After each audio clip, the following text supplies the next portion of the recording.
Hello everyone, welcome back to my channel, and this is your special host talking to you about a very special topic that is very special to me. And if you're looking at the thumbnail, you already know that we're going to be discussing family values. Why? Why is this super important in today's day in this day and age? And what can we do about it, right? I know that you guys, some of you know my journey and my story about giving up my career to raise my children and how that came about. So we're not going to get into all of those formalities.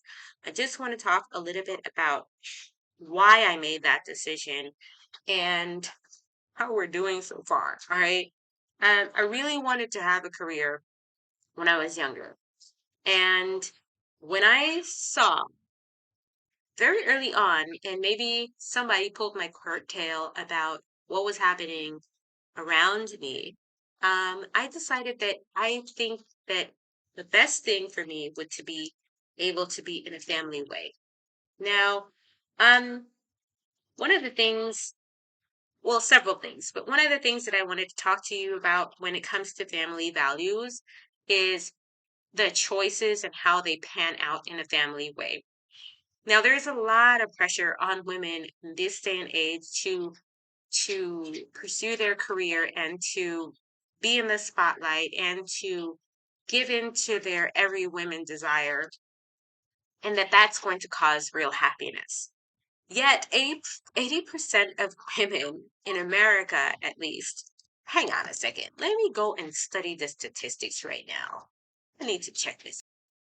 Okay, so it says here that 17% of women are on antidepressants, and oh, in 2015 it was 13, and now it's higher than 17, and the number is increasing.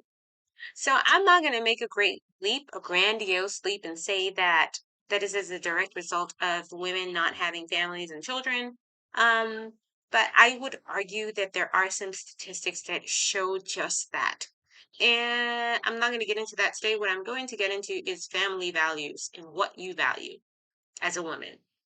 Because I know that we are all having this point in our lives as we grow older as women where we have to make a decision about what path we're going to go into. And there's a lot of resistance about whether or not this actually exists because there's a movement that dictates that men and women are equal, yet women are the ones who bear children, and therefore women are the ones who will have to take 1 to 2 years off minimum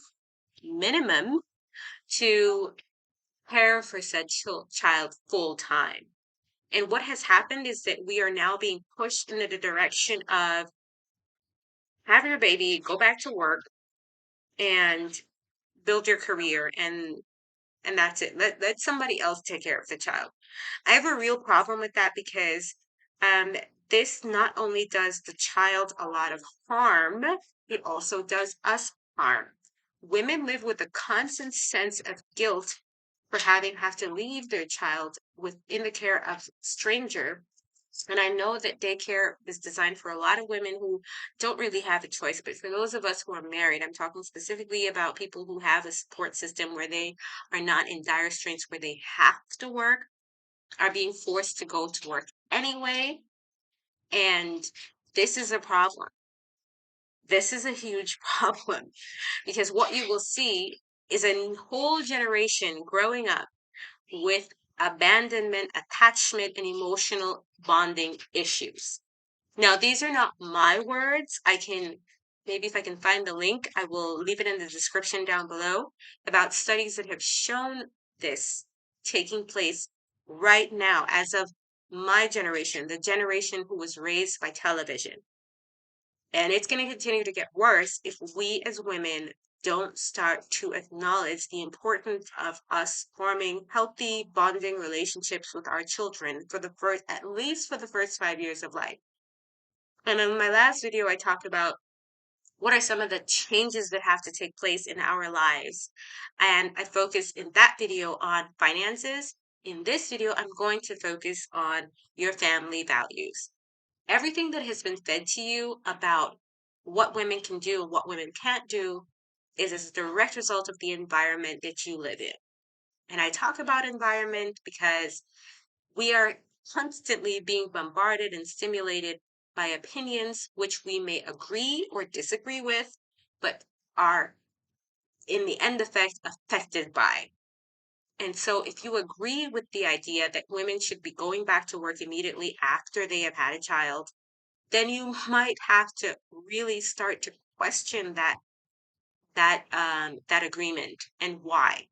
And if you disagree, then I invite you to start to think about women who are not in your position to to disagree, because both sides are valued and valid and need to be discussed openly and honestly in a space of safety. Because a lot of women who want to stay home with their children are afraid to admit that because it seems archaic and old fashioned, if you may, to be a trad wife. And so women who value staying at home with their children have the right to think that way. And it makes the most sense. And if you want to check out my videos as to why that is, you can go ahead and do so. I will not be talking about it. But the things that we value, like career, family, connection, money, all of these things come from society in a way that says this is who we are. And if you value going to work, then that's okay. If you value staying at home with your children, that is also okay. But understand that if you value something, or if you've taken the time out to think about what is important to you, then you should be able to make a decision based on the fact that your society has influenced your core values in a way that is either helping or harming said society and yourself. I'm trying to be as neutral here as possible. But if y'all have been to my channel already, you already know where I stand on this topic. And so I just want to say that your personal time has to yield you dividend in the future. And what a lot of people don't understand about the bigger picture of those of us who decide to choose career over family is that this being pushed as a narrative for all women is very dangerous, because we do need women to raise the next generation of society properly. You can't just send a child to a baby care factory and expect that that child is going to come out with everything that they need. We've already seen that. There's already studies showing that this is not good. And for the most of us who come, I know a lot of women find themselves in a situation where they're raising children by themselves, and we could talk about that another day. But today we're going to talk, and that's a part of the value system that is on the breakdown of society, is that women no longer, well, people no longer value marriage the way that they used to. And the society actually, statistical, what a tongue twister. Statistical research has already shown that children that come out of a two-parent household do exponentially better than children who come out of a single parent household. Now, I don't want to know about all the anecdotes because all of us are having our issues. And of course, I just listed one statistic that shows one part of why we are suffering as a people. But just to say that we already know that this does not work, and it's not the better situation to be in a single parent household. Yet people continuously think that it is okay for you to raise your child by yourself. It is not. We already have seen that daycare, when it is done minimally for people who need it, I'm talking about the single moms or the people who don't have a choice or are down on their luck or whatever it is that's happening. For the people who need it, it is a big help. But for the rest of the people who are in a family way, who have a person at home or who has someone there who is the breadwinner, it is not necessary. And we should be opting for taking care of our children and not opting for going to have a career to make money to maintain a lifestyle. That doesn't make any sense. I don't want to tell people how to live and what to do with their time and their energy, but this has long-term ramifications. And we've already seen that with single parent households, being that those are the ones that most criminals come out of. The lower the lowest literacy rates come out of, the highest teenage pregnancies come out of, and. And there are similar statistics for people who, for young people who are being given too quickly or too soon to the daycare system. There's a really wonderful book that is a gem of mine that I've read and will reread called Hold On to Your Children: Why Parents Need to Matter More Than Peers. What's happening now in institutionalized education and care, childcare, is that children are parenting themselves. Because of course you have someone there to supervise, but they are not you. They're not the mom. They're not the dad. They're being paid to look after your child, make sure your child is fed, clothed, and not like burning the house down. Outside of that, there's so much more that your child needs that that person may or may not be able to give them. And if you do not, if you know, it should be like a last resort. And if you don't absolutely need it, you should really take into consideration that the other dynamic that's coming out of institutionalized daycare is that your child is being influenced by other children. It's called the is it Stockholm syndrome? I'm gonna find the word. But this peer pressure. It doesn't start at teenage years. It starts from the beginning on. Hey, we're all here like prisoners in a ward. Let's bound together and form our cliques. And this is what peer pressure culture is born out of. And these kids are basically like there for each other as survivors, influencing each other. Lord of the Flies. That's what it is. And people might say, oh my gosh, Nahana, that's a little extreme. No, think of any single situation. It has become a norm.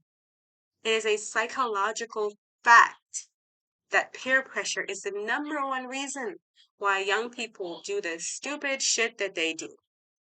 And it is because they have not formed a bond, a trusting, worthy bond with mother and father because they've been given to institutionalized education from beginning of their lives that they feel like all they have is each other.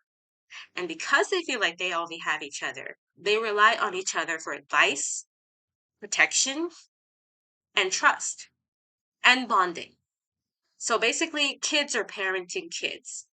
If you've ever been in a situation where your child has come home to you and said, well, Emily said this, or so and so said that, and they're talking about their little friend that you don't agree with, that is the first sign that other people are influencing your child more than you can. So I hope this has been helpful. I've been laying down a lot of tracks on this beat. Um, and I wanted to touch a little bit on single parents and what they can do to supplement and subsidize. So I will see you guys in the next one. So like, subscribe, leave your comments down below, but just be respectful about it. And if you can, stay safe and stay free.